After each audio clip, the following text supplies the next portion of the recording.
سلام بر خوش اومدید به یک ویدیو جدید از کانال میهن کنار هرجان کرفت لایک و ویدیو سابسکرایب یادتون نره.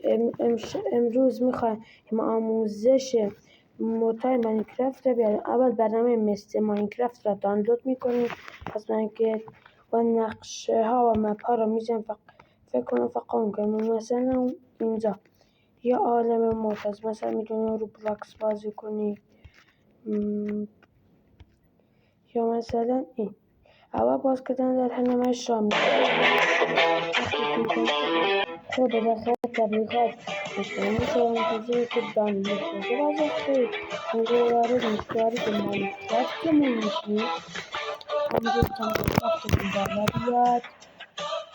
خب وارد اینجا که شدیم، اینجا خودش بالا بره میاره میزنیمش. منتظر میمونیم تا وارد ماینکرافتمون بشه. وقتی وارد شد دوباره میای. خب الان واردش شدیم. مثلا این چیزا میاره، بعضی هاشون نمیدونم مثل ولی لطفا دوباره میگم لایک و ساب یادتون نره. خدافظ.